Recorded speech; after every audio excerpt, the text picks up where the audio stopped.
Today's episode is supported by the Kranzberg Arts Foundation.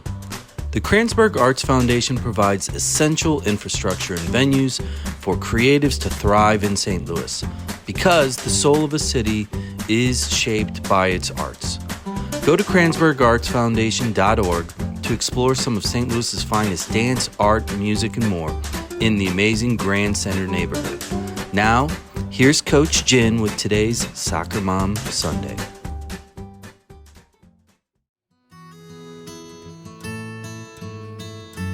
Oh, good morning. Yep. This is In my mind, oh. See what I did there? So that's an adjustment you made given our little pre-talk before this. People don't know, but we do chat a little bit ahead of time. Well, a little bit, but here. Quick on the music pick. Good morning. Good morning. Soccer Mom Sunday. That's right. I actually had this picked previously in honor of the guest today. A little bit of a throwback. Okay. Kind of outside the STL. You know what I mean? Look at that teaser, even though they can read the name and I know, that's what I'm saying. the episode. I always feel a fool whenever I'm like, oh, Guess who we got? The guest coming up. Or you mean the one that's on my dashboard? Yeah. What's been going on in your soccer world? Because it never ends. No, it really doesn't.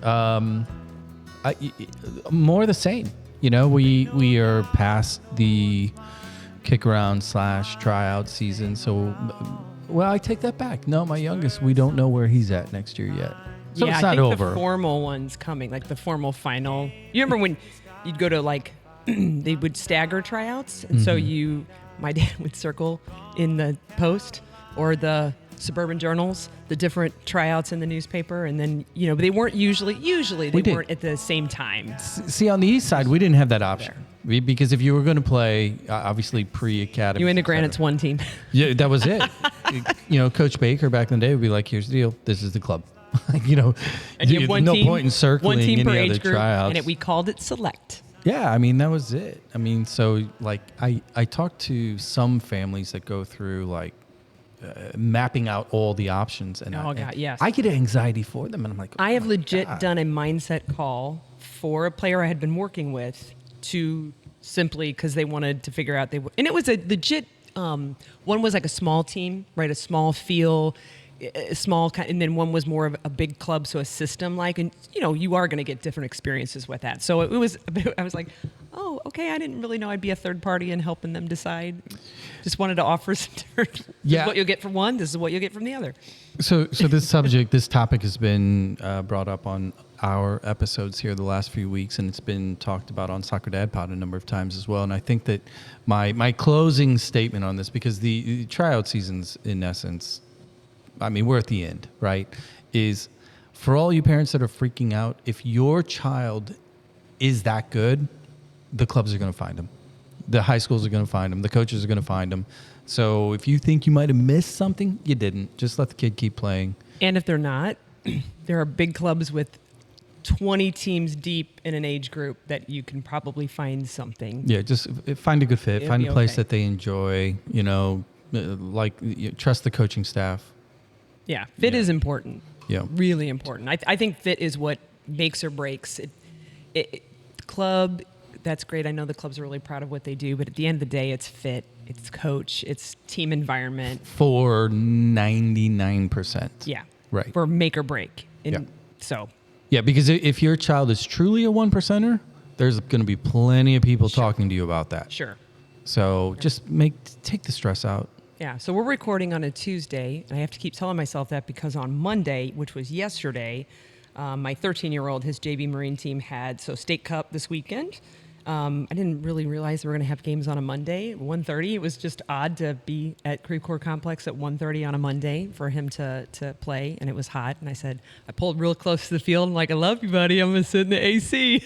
Keep turning the van on, turn the van off, try to open the windows. So that was interesting. And George worked mentoring referees, so to speak. And there was some colorful things happening. Our game was fine. Our game was fine, but there was some ridiculousness happening. Well, it's accelerated. We've talked about it. And I think there's a lot of given the fact that everybody has their cell phone on the sideline recording every single free kick from 72 yards away from and goal. then before the game's even over, have put together an Instagram highlight reel of their kid. I'm like, whoa, I don't do any of that. I barely take her picture.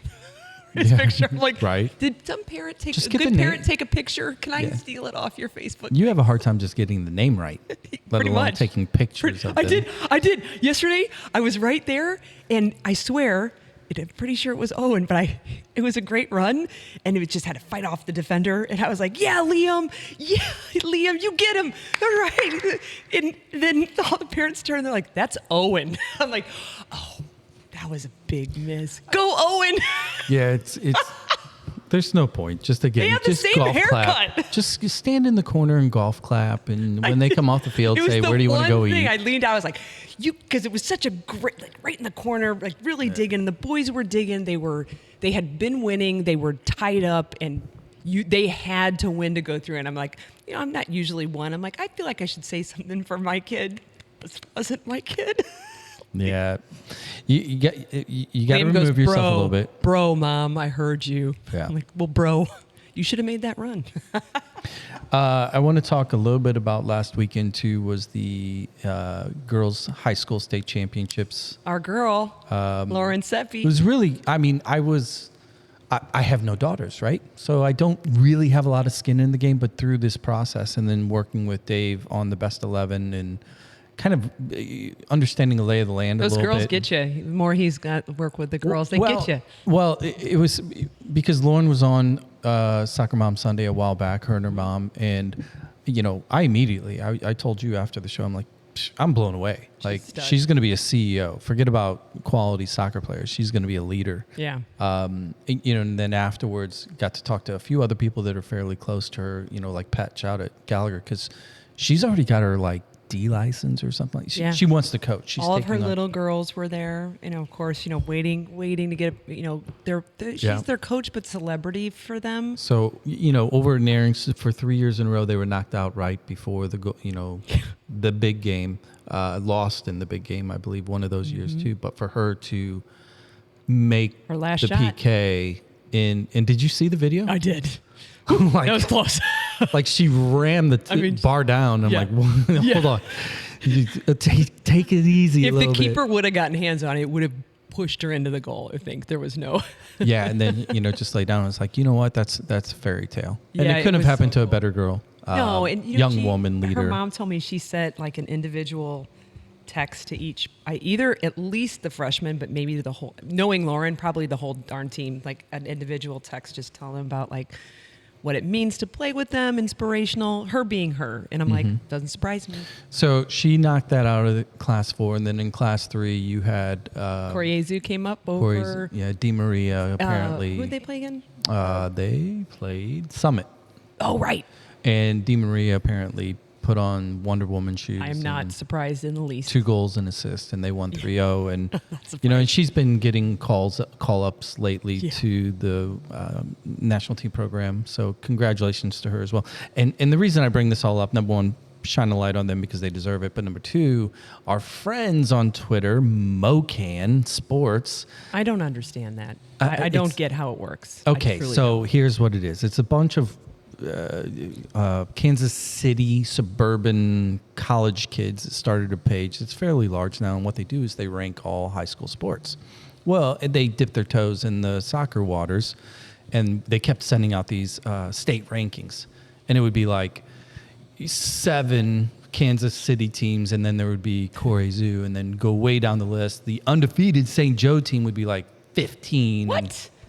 Oh, it was hilarious. So Jared and I started trolling them. And No, really? No, we did. Weird. We did. So weird. And it was like, really? Okay, so does any of this have to do with statistics, actual facts, and they went silent. The last 2 weeks, they were like, we're not doing this anymore. So we sent them a note the other day after the. Did you invite him on the pod? Hey, I did. Come explain. I was like, hey, of would course you like? you did. Would you like? Would you guys like to come on and talk about our Final Four? That was all St. Louis and all both classes. No reply. No. Blocked. You're blocked. No, they haven't blocked us yet. Yet. Yet. So my parting shot on this is congratulations once again to St. Louis Soccer. We're The bomb. the top dogs. Or whatever, we Well- ate. That's what my kids, that's what, when you do something awesome, you ate. I'm like, I thought you just eat food. And they're like, Mom. We were dripping, they were tripping. How about that one? Tripping, trip. I like don't that. know. You Okay, don't know I'm that gonna, one? nope, but I'm going to use it now. Go home and talk to your kids. They'll Yeah, tell you well, what that they're is. like, please stop talking. All right. So we got to bring in our It's guest. time. It's time. So if you listen to the intro song, North Carolina should give you a tip. But and Lori Chalupny, Lawson. Lori, thanks for. I was so when I went back and listened to podcasts, I'm like, she was on the dad side. I wonder if I can ask her. And then we had the women's panel at the Missouri History Museum. I'm going to do it, and you said yes. Oh no! Awesome to be here. I'm glad to spend the morning with you. I mean, you're not just a tremendous soccer player, but a busy mom. I remember. Do you have 2 kids? 2 kids. I've got a 6-year-old and an almost 4-year-old. Oh, so then you got little. You we are are we're like just entering. You're in it. You're in the weeds. Yeah. We're coming out of the weeds. It's Some weeds getting are out of, easier. right? Some yes, but yeah, still in the thick of it. Yeah. Yeah. So obviously you were sitting here listening in. Quick thoughts on high school soccer and what happened with these girls, with these programs, and obviously all these programs in our backyard. What kind of pride does it give you? Do you think about it, or do you pay attention to it, or? Yeah. Well, I loved high school soccer. You hear all Who'd the you play time for about again? Nerinx. you were Nerinx. Go Okay. Markers. there you go. Yeah. There you go.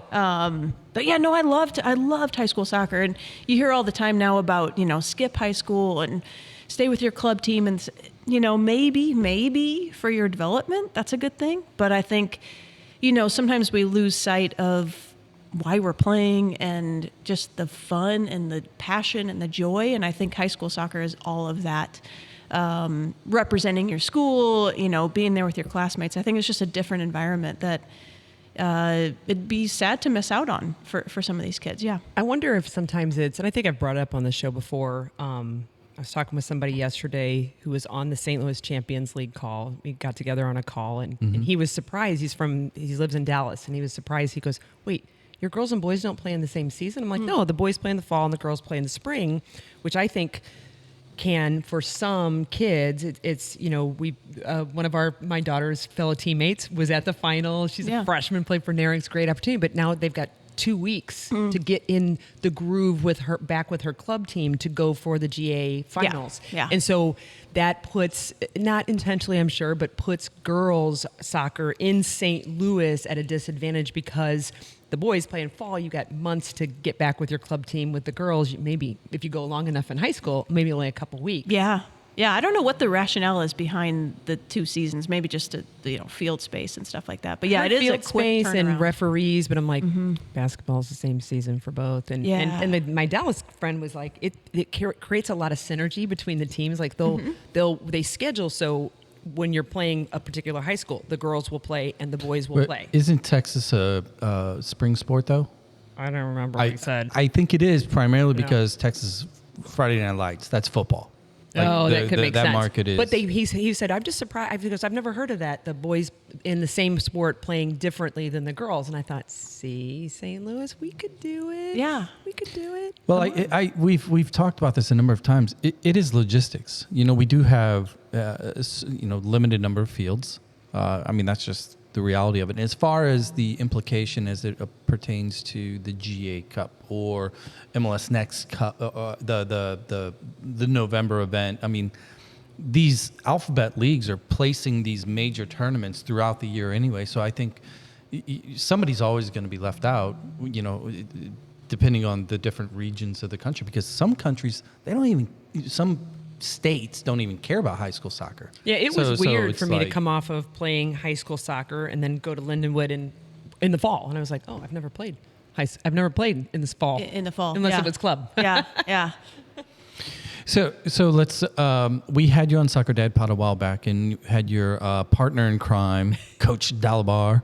And after that particular episode, I'm like, that was just nowhere near enough. So I'm really glad you're here because we're able to focus more on you. No offense, Eric, you were great too. But I guess where I want to start with this is similar to what we do on the other side of the fence. Give us a quick lay of the land, because so many people know your name. They know that, oh my God, she's a legend here in St. Louis and beyond. And but a lot of people don't know some of the fundamental background stuff. Where did you grow up? Obviously you just mentioned that Nerinx was your high school. Talk a little bit about the early years so we can kind of put a pin in the map. When you played, or Let's see. Do you remember? Started kicking a ball at 6 months, and started playing with JB Marine. Basically, my entire career I played JB Marine. Fortunate, we were talking about how important the coach and the environment is. I was fortunate to have such a great coach early on in John Kittner. And he really focused on the Kittners, yeah. The Kittners, yes. He was incredible. Focused on the fundamentals, and didn't get caught up in the wins and losses and just the kickball. It was all fundamentals. So I was so lucky to have that and stayed with that club my entire career, which you don't hear too often anymore. The same team, the same club, but had a great environment there. And let's see, went to Nerinx. What else? Went to University of North Carolina. What am I skipping? Here's the funny thing, because we've been so privileged to talk to so many individuals that have long resumes, much like yours, of just tremendous successes, and it's almost like there's so much, to a degree, too much, that it's like you're so used to just living the part. What some of the listeners would be really curious about is kind of that transition from being just a soccer player to a good soccer player to like, okay, this is something, that your coaches and staff knew this is special. Yeah.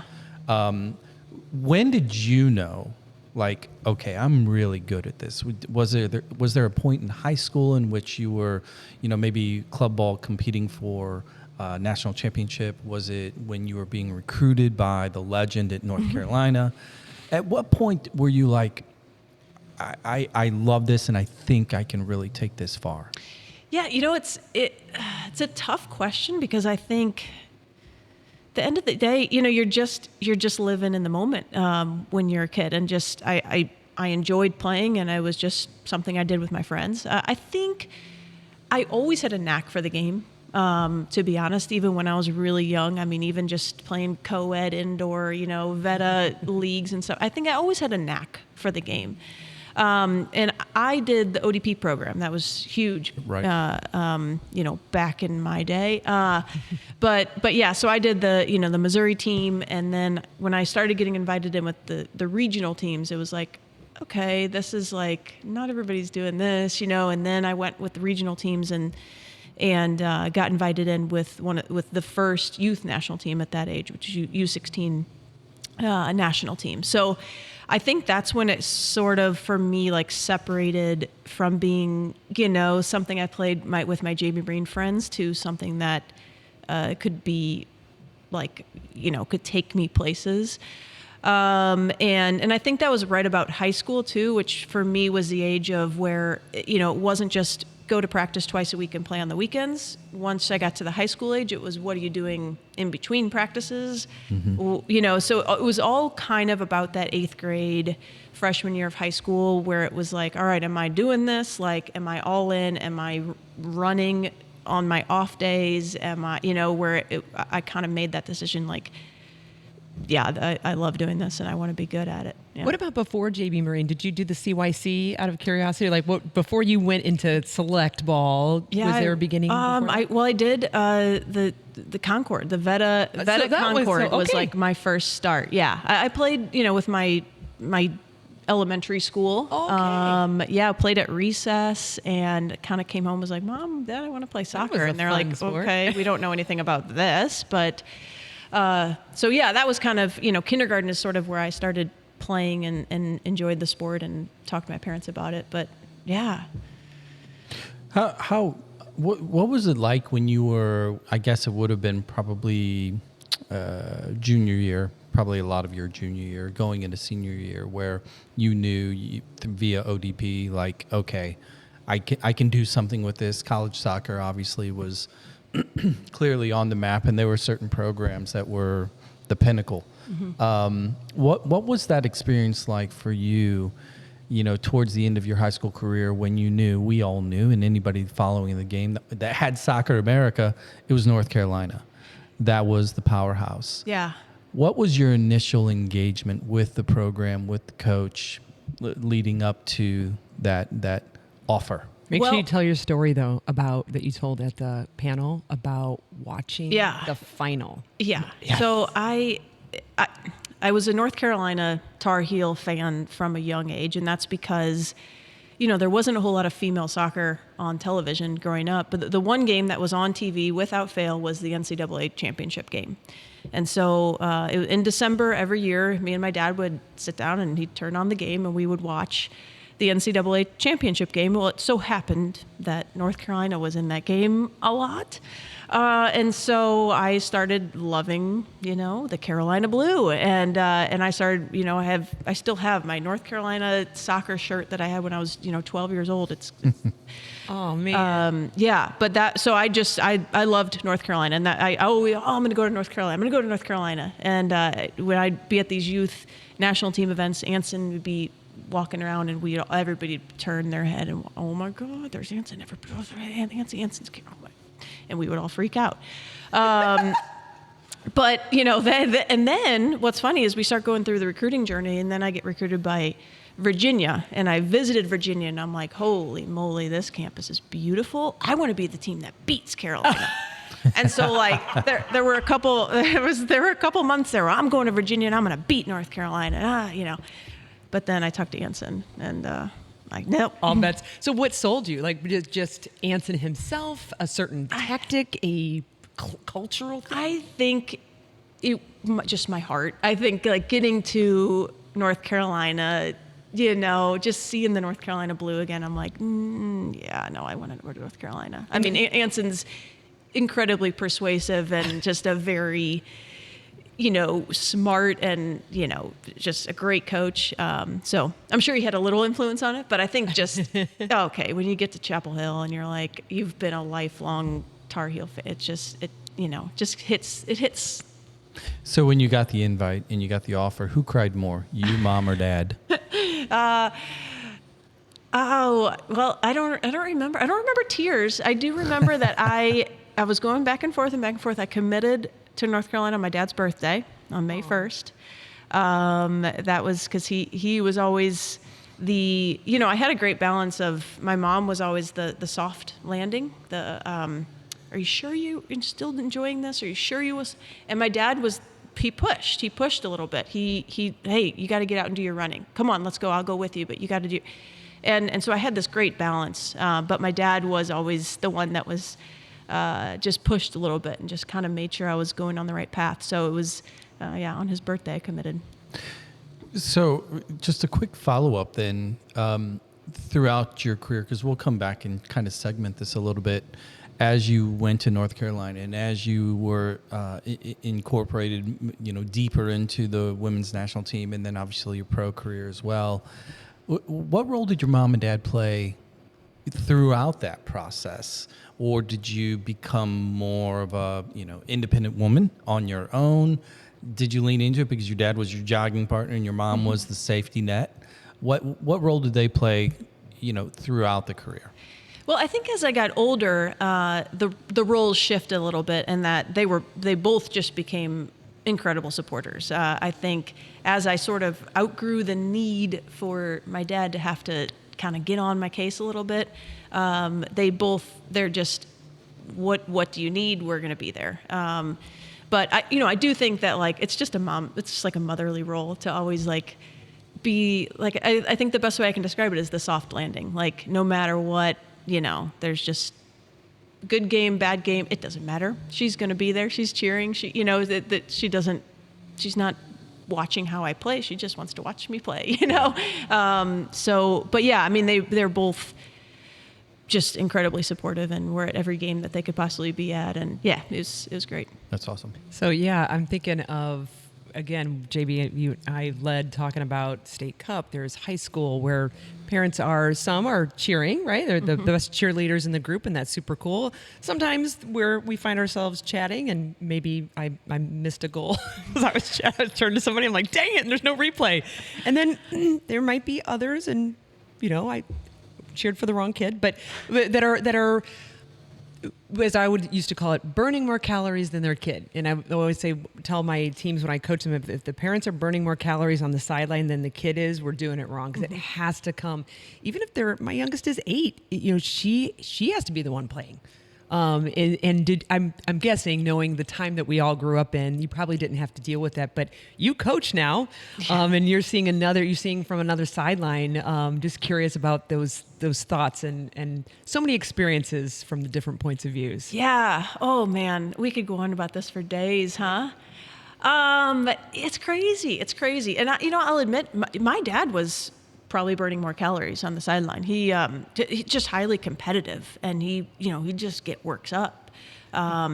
So he was loud on the sidelines, and my mom's like over there, making margaritas, right? Like, so like I said, I did have this great balance. But I think that what I always go back to, I don't know if you've seen the picture of Messi and Suarez sitting on the sideline of their kids' games, and they're just like lawn chair, chill, arms crossed, sitting back. And I'm like, man, that's who I want to be as a parent. Like I just, and I kept, even my 6-year, I'm like, come on, Lucy, go get to the ball. And I'm like, shh, zip it. Like, that's not my role. That's the coach's role. But yeah, that's who I hope to be. I'm like, if Messi and Suarez can sit there on the sideline, leaning back, watching the game and enjoying it, then that I can surely do that. I think Abby Wambach has kind of said the same thing, and like, who am I to, I don't know what I know what I would do, but I'm not the coach. I don't know what the coach's plan is at that point in time. Yeah. I'm just going to sit here and enjoy. Yeah. And sometimes I think too, I've been guilty where you forget to enjoy, look at your beautiful mini at some point, whatever age they are, whether, it's my older girl or my younger girl, my 13-year-old boy, and look at them going out there and look at them having a good time, or look at them having to overcome, somebody who's bigger than them or faster than them. And, rest assured that they're getting coached, and it doesn't have to be me. Yeah. It's hard. Isn't that so hard, though? Do you get that at the college level? Like, I always wondered, and I say this because Tim Champion was my coach at Lindenwood along with Debbie Washburn, and I remember this is back when we had the actual phones that, plug into the wall. He have a phone on his desk, and one of my senior year, we'd kind of sit with him after practice and just kind of shoot the shit a little bit, and the phone would always ring at us this certain time. He's like, oh, it's so-and-so's dad. And I'm like, are you serious? You actually get parent phone calls? Like, mine haven't called you, have they? He's like, no, I don't hear from your parents, and that's why you play. I'm like, oh, okay. Yeah. Holy God. Well, I think that's, for me, a big benefit to coaching college. That's just kind of a rule for me, is that I don't deal with parents. You're 18 and you're an adult. And so I think, but it's not that I am opposed to talking to parents. It's that this is part of why we play sports, is that if you have an issue, let's figure out how you come to your boss or your coach or your superior, and how do you talk through these things. Like, I think that's an important lesson that we learn through sports. And if your parents are constantly, fighting your battles or whatever, you miss a valuable lesson yourself. So that's what I think. Like, at Maryville, I don't talk to parents about soccer stuff, but it's not that I don't like parents. It's that I value that lesson. How much of your own personal experience and pathway in being taught those difficult lessons, because so many of the high-level programs, a big part of the process is to evaluate the mental stability or the mental fortitude of players like yourself. What can they handle? Can they handle not playing? Because everybody's great, right? And everybody's used to playing and getting the minutes, but when you get into certain environments, a lot of that goes away. So when you look back at your own experience, how do you view kind of that, the tough love aspect of your own playing experience? And does it make it easier for you to just kind of manage your own team accordingly, because that's what you know?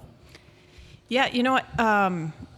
That's a really tough part as a coach, because, you get to form relationships with these players, and you feel like you just care for them so much that you want to make the path easier, or you want, and in the end of the day, that what they don't need is for you to clear the weeds. They need for you to show them the path through, And so, yeah, but I lean on my experiences. One of my favorite coaches, one of the coaches that had the biggest impact on me was a lady named Tracy Leone. She coached my youth team, youth national team when I was 18, 17 or so. And she was so big on discipline. And there was just, it was Tracy's way. That's just the way it was. I mean, down to when we were traveling, our shirts were tucked in. Our shoes were tied. We didn't chew gum. When the national anthem was being played, you had your hand on your heart and you didn't move. Even if there was a fly on your nose, there was a fly on your nose. You didn't swat the fly off because you needed to show discipline in that moment. Like down to just some of the most minute details, but that shaped my career so much. And maybe in the moment, you don't recognize that, but looking back now, like when then I was on the national team, being able to lean back on these lessons that I had learned as a youth player, it just meant so much. Looking at the coach's eyes when they're talking, not fooling around with the ball when the coach is talking, just little things that it's like, now I see and I'm like, oh, stop, like that's, so I think like as a coach now, I look back at that and I'm like, no, maybe they're not going to get it at this moment, but when they go to apply for that job, they're going to look back at the lesson that they learned when they were a freshman at Maryville, and so I try to really hold those standards and make sure that that I don't make it easy. Let me ask a quick follow-up, and then I'll get out of the way for Jen here. As a mom, as your kids are getting older and you are probably growing more and more into the empathetic role of loving your own kids, do you catch yourself viewing your players with maybe more empathy as you age? Do you, or are you trying to balance staying disciplined and strict? Because we all change once we have kids. We all think, oh, we're tough. And then we're not really that tough once you have littles. Is that does that ever cross your mind? Absolutely. Yeah, I think as a young coach, like, it's easy to be set in your ways of this is who I am. And yeah, as you have kids, it's like, oh, but this is somebody's daughter. Like, oh, should I, but yeah, you got to stay true to the role. You got to stay true to the role that they have their soft landing spot. They're going to go talk to mom afterwards, and mom's going to tell them that they are the greatest thing since sliced bread and that they're wonderful. And my job is to say, hey, you can be better. You can do more. Yeah. That's interesting. I was scrolling a little bit as JB was talking. I stumbled across North Carolina's women's soccer 2005 roster, and your picture, you look like a baby. Like, we look so young. Like, look at this little baby picture. Oh my gosh. Goodness. And you're yes. it says senior here, so I don't know when they took that picture. Yeah. But I scrolled all the way to the bottom, like accolade. I'm like, yeah, okay, fine. So nicknamed, was it Chalupa? Chalupa, yes. That's awesome. Yes. First of all, I always love nicknames. Yeah. And at the time, you were playing tennis in your spare time. You had said you admired Michael Jordan and Lance Armstrong. That changed prior to. Okay. But at the time, your biggest sports thrill was winning the 2002 U19 World Championship. So, yes. I mean, again, so by this time, I'm sure, like anybody, if I would have read this at this time, I'd have been like, she's done everything. But you had still so much more to do too. Yeah. Like the journey's never over. Oh, and it's never as you expect it to be. That's the crazy thing. You just have to live in the moment. You just have to live for the next thing, and enjoy it. Soccer Mom Sunday is supported by Explore St. Louis. Now that school's out, camps are booked, and summertime is upon, be sure to check out ExploreSTL.com for that date night suggestion or that daytime staycation when you need littles out of the house. From date night boutique hotels to daytime family adventures, ExploreSTL.com has you covered. Now, back to the show. Were you a player that could? I wasn't. So I was a player that always was trying to think ahead. That was my challenge. Were you able to focus? And then how did you keep your mental focus? Curious. Yeah, I don't remember until the national team and the Olympics and the World Cups, I started feeling like nervous, like the what if, start looking at the future. What if? Until that point, I don't remember ever going through my youth career and thinking like, what if I don't make the next national team? What if I don't make the U19 national? I just played. I just played, you know? And I don't know what there was inside of me that allowed me to do that. You know, I don't know, because it's easier said than done, right? Like, don't be nervous, just play. Okay. Right. But, where's the switch for that? Yeah. But I mean, in the moment, in my youth career, I loved my club team. I loved playing with the national team. I just went and just did my thing. And I never looked ahead like, oh my gosh, maybe I could go to North Carolina. Oh my gosh, maybe I'm going to be on the national team someday. I never thought about it. Yeah. Did you ever have a setback where whether it's a physical setback, an injury, or maybe we have kids that it's tryout time and it's not always fair, right? Like sometimes not always the best get selected. Sometimes you find that out even as a coach. You look back and go, there was a girl I remember cutting and I was like, I've always thought like I never should have cut her. But I think it made her probably a better player down the line. Wondered if you ever had any, because I'm sure her path wasn't always golden, right? Yeah, and let me tell you, like, I think as I look back at my career, how much luck is involved in it all, in everything. You know, just I think back to the way things worked out, and I'm like, God, that was so lucky. Like, that, you know. But I will say, I didn't make the first youth national team when the first U16 national team came out, and I was not on it. I don't remember being totally devastated. I was just, like I said, it was just kind of like, okay, next thing, like what's the next thing? And, you know, when we talk about luck, I got invited, you know, a couple camps later. I missed that first U16 team. They had a couple camps. I got invited in because they were looking for a left-footed wing player, a left-footed forward, a left-footed midfielder. And so they called me in and they start playing me on the left-sided midfield. And the coach is like, well, you know, we want you on the left because you're left-footed and blah, blah. And I'm like, I'm not left-footed. So, you know, just I think sometimes you make your own luck. Like, had I not practiced my left or been proficient with my left, I never got that chance. I never get called in with the U16 team. Maybe I don't ever go to North Carolina or do the thing. Like, but, you know, sometimes I think luck comes with preparation, and when you do things the right way, sometimes more luck comes your way. But it certainly just takes a coach looking at the field at the right time, or you know, yeah. So yeah, I mean, with any journey, there's ups and downs, and I think it'd be naive to think that you did it all on your own. It takes a little bit of luck along the way. Yeah, I mean, JB, you know too from the academy side, right? That's a higher level than we experience in our home. I mean, Marin's on the GA, but that's, you know, there's not academy in the girls' side just yet, but you get that. There are times where you swivel your head and you see something amazing as a coach, and sometimes you swivel and you've seen but even then I try to tell players when I work with, like, they can still see greatness from you. Maybe you biffed that shot or whatever happened, but what do you do next?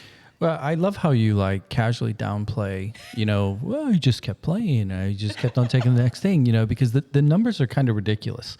You know, you spent your years at Carolina, you've got the national championship. You had an undefeated season, 10 years plus pro. You have, I think I just added it up real quickly, over 140 caps combined between the U16 through the first team. World Cup experiences, you win an Olympic gold medal. I mean, the list is That's pretty good. It's pretty good. Like, I mean, really, it's like the modesty is like, oh, come on, you know, you're turning into one of those people who are like, really? When you look back, it's because you have kids that keep you humble, right? Yeah. Well, I mean, you're not super far removed. And I think that so many of the people that we've had the privilege of speaking to, that I think that the closer they are to the experiences, you know, I do see them all kind of play it down a little bit more than some of the OGs that have aged. Yeah. Similar question to what I asked earlier, you know, now that you are a mom, does your method change? Do you view it a little bit differently, you know, with your own players? As you get further and further away from your career, what of those experiences does your brain start to, you know, maybe focus back to? Because when you're in the midst of it, it's all fresh and relevant. But as you get further away, what's one of the memories that you're like, okay, hey, this is my personal desert island favorite? Yeah, well, that's a good way to put it, because I think if we're talking about just personal desert island favorite, it's the game at Busch Stadium. I scored a goal. It was towards the end of my career. I sort of knew it was towards the end of my career. And we played a game here in St. Louis. It was right before the 2015 World Cup. So it was like one of our last send-off games. And I wasn't really playing a whole lot at the time. I wasn't starting. I didn't even know if I was going to get in the game. I was really, really like fingers crossed it's in St. Louis. Like, please just let me play for a couple of minutes. But we were in preparations for the World Cup. It wasn't about, oh, we should give Lori a minute. It's like the team comes first. But I got in the game, the second half, and then as a left back. I was there. It's awesome. Yeah, and so I'm like, just please, can I play like 5 minutes in front of my family? You know, I'm a left back. Like, I had in my wildest dreams, thought that I might get up and have a chance to score a goal. But we got a corner kick. I scored a goal with my left foot, and it was just like, I totally blacked out. I just totally blacked out. Because let me tell you, like, all of my family was there, all of my former coaches were there, my former teammates were there, like, and they didn't care if I got in. They were just there to support me. And then when you score a goal, like, I think as you go later in your career, you start to realize you're playing for the people who helped you get there. And so to be in that environment where everybody was there, and then I scored a goal, it just felt like, there you go, like. Can I get, like, I was so happy that I could give them that moment of, like, there were tears in the stands from what I hear. I mean, people were just going crazy. My dad was crying. My coaches were crying. Everybody's hugging. And I'm like, I'm just so glad that we had that moment, you know, that they had that moment. Because I just felt so much like it was for them. I remember that game too, because I brought my oldest, and I just... having that venue, right, which is still not a soccer field, so it's hard to play soccer. Yeah. And I remember, just the referees talking about how you're putting a diamond in a rectangle, and the lines that they use, but still to have that, and then to have the attendance. And I might admit to the fact that I have a chip about growing up in a time where people were like, nobody wants to watch women's sports. I'm like, you guys, and to be here and like take pictures and send them to all my male friends and be like, see, assholes, see all these people here, I told you.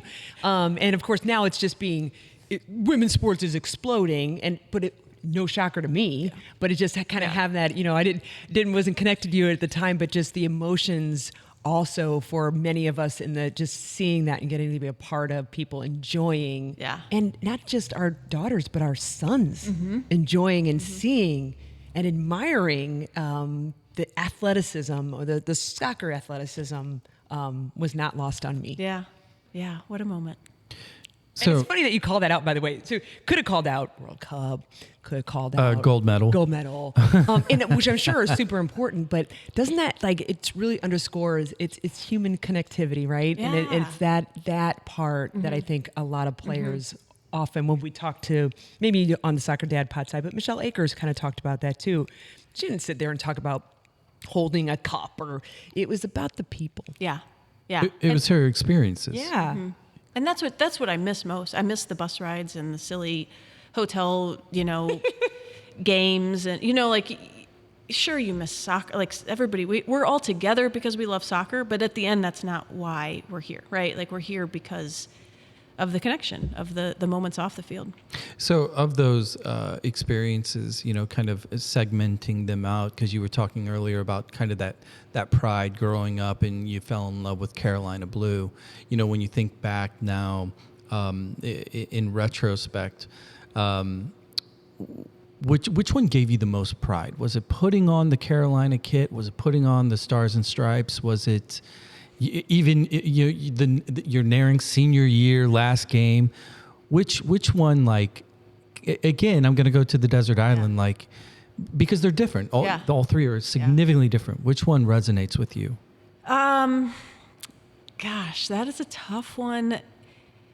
But I think nothing beats the U.S. kit. I think, like, partly, I think because it's the first kit that had my name on the back. Okay. You know what I mean? Good like point. walking into a locker room, and it was like, take nothing away from the other jerseys I've worn, but when you walk in and it's like Chalupny 17, and it's like, and then the U.S. crest is on the front, it just feels like, wow, that's made for me. Like, that was made for me. That was pretty cool. God, you know what that reminds me of? It was a few months ago, the NWSL's Casey Current, Alex Pfeiffer from St. Louis is playing there, and I had just done an interview. We had talked to her a little bit before she was heading out there. She's been on the podcast as well, but it was on Instagram, right? The women, and the young ones, right? And then the veterans walking into this beautiful round locker room that is pristine with their jerseys, and then watching the different reactions, right? So an Alex who's new is starstruck, but she hasn't had enough years to not experience that yet, versus the ones who are older on the team. I'm sure they played soccer at a high level. They've already had their names on jerseys, but it's their own locker room in their own stadium. And to just watching the different, trying to catch all the emotions on this short video, I imagine that's probably something akin to what you're talking about. Yeah.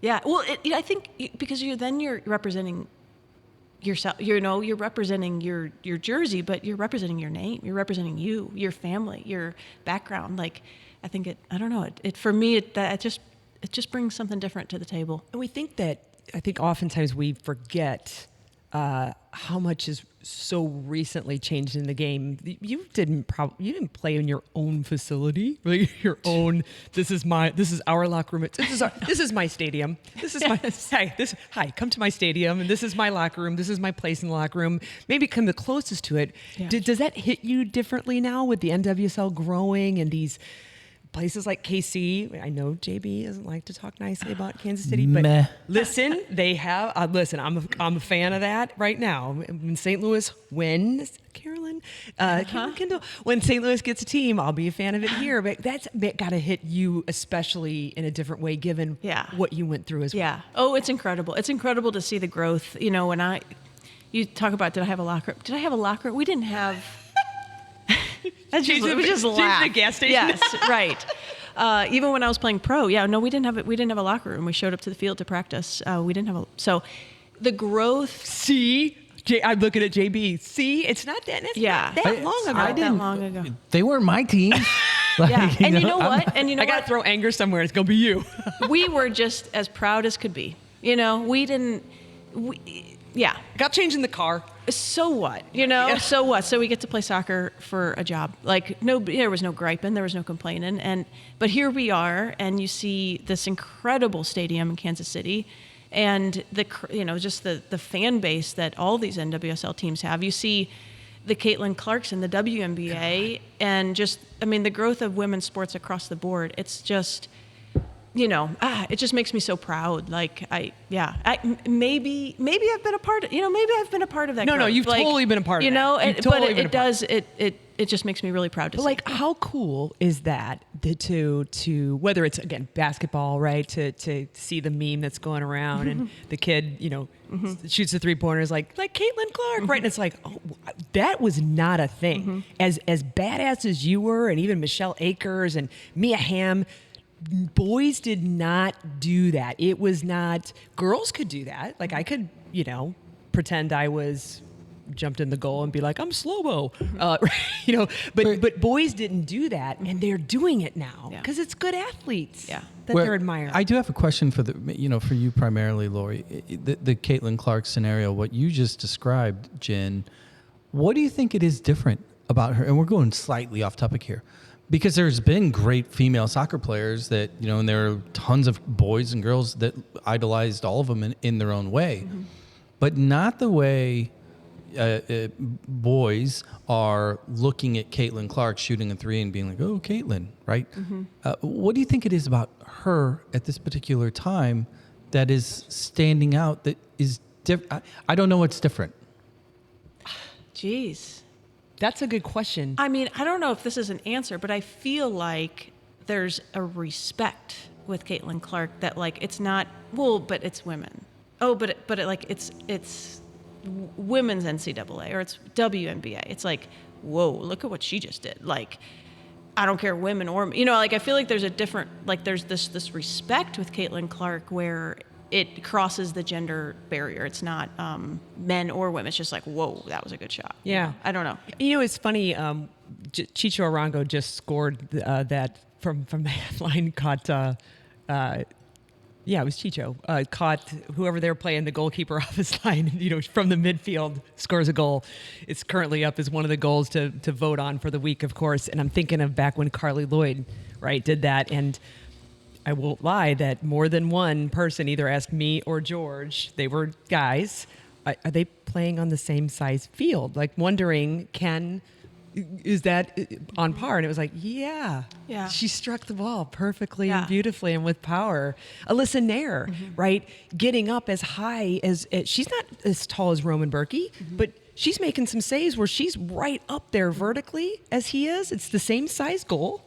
I don't think we've changed those. It's the same size field. And I think that's what, like, for so long, it's felt like we've had to fight for legitimacy. Like, these examples, but it's not the same size field, or do they play the same size, the same amount of time, or like there's always like for a this while they didn't excuse, and you're always like fighting for legitimacy against a men's sports, and I feel like maybe that's been the difference of women's sports lately, is that like it's just legit, it's like been legitimized, like I don't know, but it's another viable thing. Like, in other words, we don't have to live in scarcity. Like, you don't have to hate the men's sport to love the women's. You can love them both, right? And I would wager, because this is what happens in my house, is that women my age I'm very, very outspoken with my sons and my daughters about you just saw a good athlete. Liam and I were driving up to, I have a skinned knee. I showed you guys with,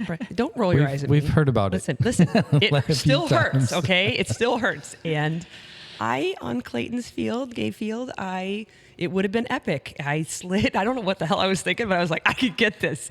And the turf still burns. But before that, Liam and I were driving up because we had to go to State Cup, and the teams before us were playing, and somebody made a great play, and he leads forward, he's like, bro, of course this is what they, bro, that was a great play. I'm like, son, we all played. Like, we're now older, and she's probably going to pay for that tomorrow, but he's just like, I was like, do you like that? He goes, yeah, it was a great play. His brain he's 13, he doesn't really go to men versus women. He just likes seeing that great shot, or she split the defense, or whatever that is. So I don't know if we're impacting that on a parent level, I don't know. I thought I had an answer, and I don't quite, because my knee hurts. I can't think straight. We're going to have a whole other episode about Jen's turf burn. It needs more hydrogen peroxide, and I don't want to put it on because it hurts so bad. Well, let's shift up a little bit. Let's get into your current world, the Maryville U world. Saint Nation. I pulled up the website. Saint Nation. I love that. Because one of my favorite subject matters to talk about on all these shows, especially when we're sitting down with a coach, and a coach that has pedigree, is that process of finding talent, of looking for players, the recruiting process, but really kind of peeling the onion back a little bit and getting to some of the heart and soul things that aren't just technical skills. So let's start there. I'm going to ask just really simply, when you recruit, what's one of the things? What's that thing that you're looking for first, above all? Because let's assume everything on par. The left back is a good left back that's fast, strong, has a great left foot, and the 9 is they can score, and the keeper can stop shots. Let's take all of the basic assumptions out. What's that first thing that you're looking for that is a little bit above and beyond the ilk? Oh, well, this is like extremely vague, but I find myself when I'm recruiting, I'll find somebody I like, and oftentimes I'll tell Eric, my assistant, like, oh, she's just a soccer player. Like, I don't know, such a vague thing, but it's like you see that with some players, and you know it when you see it, that it doesn't matter what position they're playing, or, like all of the stuff. It's just sometimes you see a player and you're like, she gets it. She's just a baller. She's just a soccer player. She's got the right brain chemistry for soccer. Like, she just gets it. And I feel like those are the players that I can enhance the most. Like,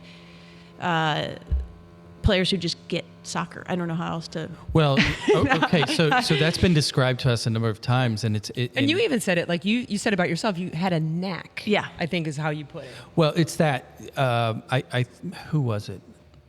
Pat Noonan. Mm-hmm. He was the one, and I'm thinking back to because we were asking him, "What's it? You know, what's it?" And he's like, it's things they do off the ball. It's how they move. It is. It's how they, shift gears. He goes because they don't think about it.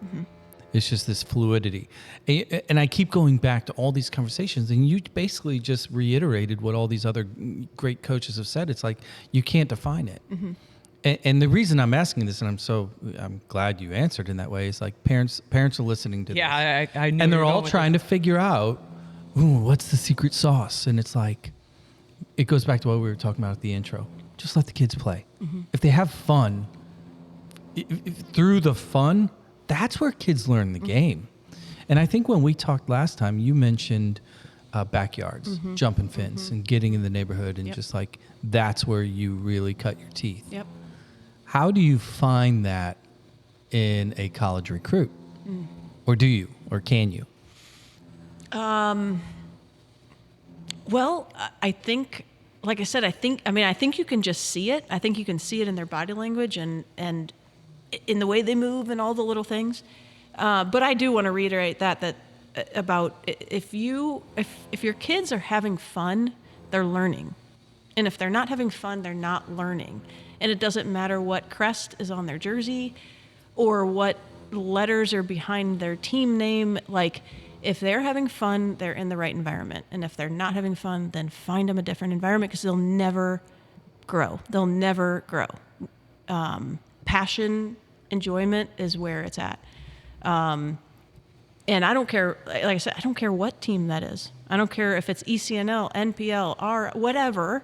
all the acronyms. All the things, right? Just like enjoy the game. If you're enjoying the game. And for me, like, I think one of the things we miss out on now is pickup soccer. We used to run around the neighborhood together, right? You get home from school and it's like, Mom, see you later. And we would go play soccer in somebody's backyard or in the middle of the street or wherever. And there might be boys that are 16 and I was 13, and there might be it was just the neighborhood kids, and we would play together, and you would make your own rules and you'd call your own fouls. Or not, and everybody could fight. You're right. Like, and there was no coach there to solve everything for you, and you just played, and that was fun. And like, it was just a free environment to try something and be silly and be goofy and have fun. We don't have that at all, ever. It's so organized. Never anymore. I think Taylor Everything. Twellman recently was, I thought I saw something on Twitter, but he basically was quoted at, I don't know where he was talking about. He leaned into the business. The business side, which I get, that's the dollars and cents. And I get it. I mean, it does cost, I ran a club and it was a small one, but it costs money, rent fields and uniforms. But you're right, like that problem solving that comes from that critical thinking you have to do when, you're 13, you're playing a 16-year-old who's going to be big. So how am I going to win the ball? It's not going to be on my vertical. It's not going to be probably because I'm faster. Can I be smarter? Can I be quick? Can I be sneaky? And I've, look back sometimes on the practices even I ran, and if I could go back in time, I'd be like, give him 20 minutes to just throw a ball out and let him figure it out. Yeah. Let him argue. Yeah. Let him get mad and somebody pick up the ball and walk away. Let him figure that out. Yeah. And even like with my college team now, it's like, all right, we're playing a 5v5 tournament. And then it's like, I'm like, okay, go play. And they got to get together. And what's our formation? I'm like, it doesn't It's 5v5. It's 5v5. You don't need a formation. And like, you don't have to, like, the backs don't have to be backs the whole time. I wouldn't want to be. When the back makes a run forward, they become the forward. And it's soccer, right? It goes back to like when you see, I think maybe that's why we lose that is like you lose soccer players because I'm a right back and you're a soccer player. Well, I love that you said that. So much of this though is like when you zoom out and you look at the global game, on both sides of the equation, men's and women's, when you think about total football, you think of Cruyff and the Dutch and basically nobody had a position. And Ted Lasso. Yeah, right. you have no position. Like there was a meme the other day. It was like, okay, well, I think my team's gonna play a 4-4-2, and you're gonna play a 4-1-2, whatever. And then there was this like, I think it was like a Mourinho looking individual, and they're like, what are you gonna play? 11 players. I think that because through the game's popularity, it's like, how are we overcomplicating a game that is literally a singular ball with 4 shirts spread out as 2 goals, and you got a game? And kids don't do that. You know, I think we take it from them a little bit, though. I think that some of it. Do we take it from them, or do we pay to take them out of those environments? Right. Like I keep getting freaking emails from a million camps, and I know Maryville has camps. So I'm sorry. Oh yeah, except for that camp. That's a best camp. Super cool. Because it's just 5v5 the whole time. Yeah. If you haven't done the residential, my kids have all loved that. I mean, yeah. Okay, sorry. But like, you know, each club and it's cool, and IDs and skills, and it's week 1 of skills, week 2 of skills, and it's great. It's probably good that we really can't afford it this summer, so I'm not really signing them up for anything. But it's fun to get them in those environments, but to also that FOMO, right? That I think it doesn't come from the kids; it comes from parents being like, because you'll be there on a sideline, it's like, oh, I just signed my kid up for this camp, and it was so awesome, and you're like, oh, I didn't do that. And I didn't get to go to a lot of camps when I was younger. My parents just didn't know. And so I think some of it I did miss out, but like, they're going to be okay. Like, put the ball out in the back, let them figure it out, and let them argue, and let them, you know, the 13-year-old pick on the 8-year-old and let her get mad and figure out a way to beat them. I do think, though, that's a larger byproduct of St. Louis just being a soccer city. You know, because when you look at the high school environment in particular, so many of our kids are not neighborhood-based kids. Their friends are at, you know, they all go to a school at Nerinx, right? But that's a conglomeration of some people that live in Webster, but it's a lot of people who live in South County, West County, even the East Side. Right. So it's like, how do we find a way to just make the game accessible? Because the kids are running on 5, 6, 7 days a week right now. Yeah. So are we the problem? More than likely, I think we are. Am I the asshole? Right? I wonder too if you come up, like you probably see a ton of players, right? Or players that want you to see them, where you see this so much potential, but they're stuck in their head, or they're stuck because they can't critically think.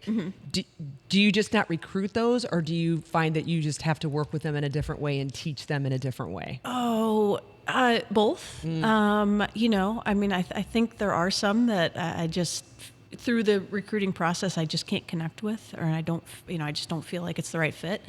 But certainly there's some that you're like, boy, she's missing that element, but I think I can bring that out of her. I also think that, like, within a team, you have to have balance, and you can't have too many, I don't know what the word is, too many difficult players, I would say, like players that take a little more attention. And so you kind of have to balance that too. But I think, like, certainly you can take a chance on a player here or there, but just kind of knowing that, like, they're going to take a little bit more attention and care. Yeah. Yeah, that's interesting. I'm looking here too. I pulled up a few tabs, and it's so cool. St. Louis Soccer Hall of Fame hands out inaugural Lori Chalupny Award. Like, so cool. This is from March of last year. And I know the St. Louis Soccer Hall of Fame had their recent induction, and you were there, I believe. Yes. Yes. So you're a part of that fixture each year now. Yeah. So, what used to be the Keogh Award it was handed out on the men's and women's side. That has now been turned over to me on the women's side. Chalupny Award, y'all. The Chalupny Award, which is, wow, what an honor. So yeah, I get to be a part of the event every year and hand out my award. That's pretty awesome. cool. Yeah. I want an award named after me. Wait. No, that's so awesome. Yeah. Like, again, it's one of those things. We've met a few times now. And we've had these chats. I'm just so taken aback by. It's just easy for you. And you're not bragocious, and you've had experiences that literally millions, hundreds of millions of kids around the world dream about, and you've lived those.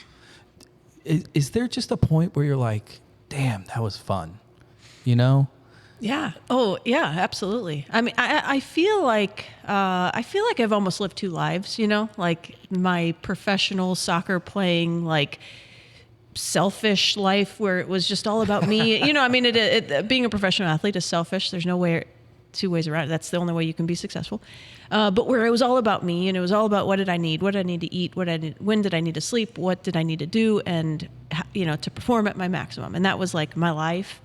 And then got married and had kids, and now it's like flip-flopped, right? And it's like I just kind of feel like it's almost too.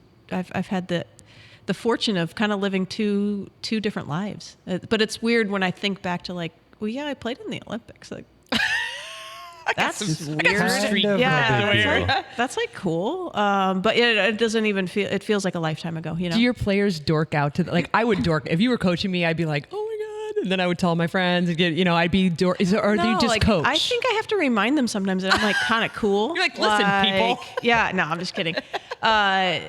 Yeah, a little. I don't know. You just leave your jersey hanging in there, the Chalupny stars like and stripes. Casually just wear my medal sometimes, but I would run with you, but I got this heavy thing around my neck.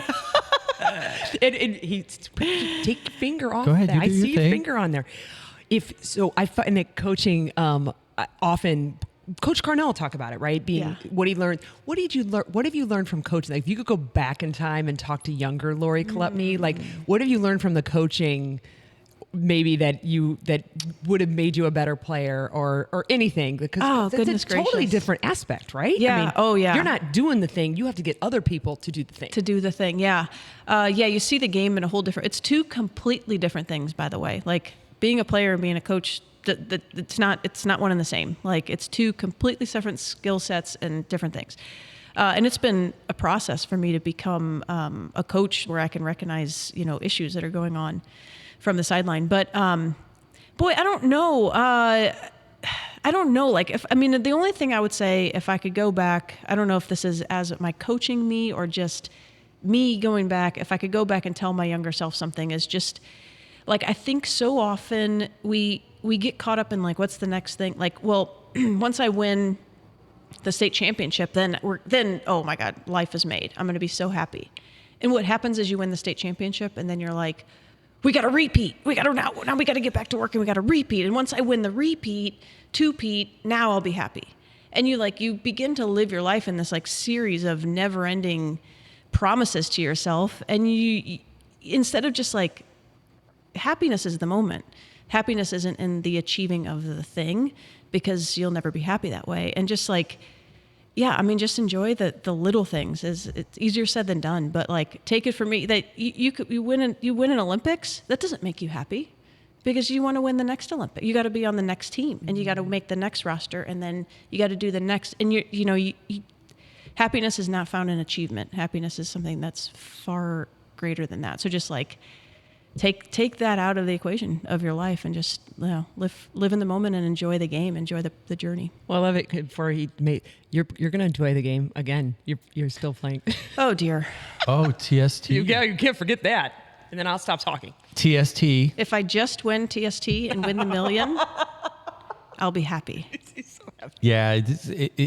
If I get Lori Chalupny to guest play on my Sunday team one time, I will be so happy. I'll be like, I brought a player she can kind of kick the ball. So as we roll out here, real quick, you're joining some of your elder peers. Yes. You guys are heading out to Cary, North Carolina. Yes. To play in the TST. The TST women's bracket this year. There's a women's side to the tournament. There are 8 teams playing for $1 million, 7-on-7. So yeah, we need what, 5 wins. Bring home the $1 million. Did you watch the game? Were you there last year? I was there last year. We played in the men's division last year, and we got our butts handed to us. But I don't think, if it wasn't for that, maybe we didn't have a women's division this year. So there you go. We did it for the greater good.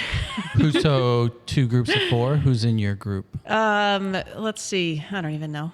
Don't care. No. You're like, we're gonna roll. You know what? $1,000,000. We get the job done. Whoever shows up, get the job done. You gotta tell them all. I'm from St. Louis. I think it's broadcast on like ESPN or something though. So if you want to see some old ladies kick the ball around. TST. Oh, ladies. TST. Okay. Yeah, ESPN Plus. By the way, what does TST stand for? I don't know what that is. The soccer tournament. Oh. TST. I mean, soccer. The soccer tournament. Yeah, it's just some soccer dudes came up with it, so it wasn't that creative, like TST. Now, the $1 million is pretty creative. I like that. The winner takes all. Don't mind it. Oof. Well, good luck with the TST, and good luck with the fall season coming up. Hey, you better go run now. I know. What am I doing? Well, this has been an incredible pleasure. So thank you for joining us. Jen, are you going to go home and like ice up your rug burn? I do. I need to put hydrogen peroxide on it. And now I when I did it the other night, I was like, oh, this is why my kids scream when I do it. To clean their wounds. It hurts so bad. Well, I don't miss that. I'll tell you. Well, thank you for listening, everyone. We appreciate the ear holes. Right. Likes, follows, comments. Did I get them? Like, review, Shares? follow, share. Okay, God, that's a lot. It's not that hard, Like, though. review, follow, share. Okay. Yeah, most of them are just easy one-click stuff. The others just take a few, type in some words, and it can be as simple as, that was cool. Awesome. 5 stars, and we'd be super appreciative. Nice. We're on our way. See you next time, Jen. All right. See you. Bye, Coach. Thank you. All right, take care. I need ya.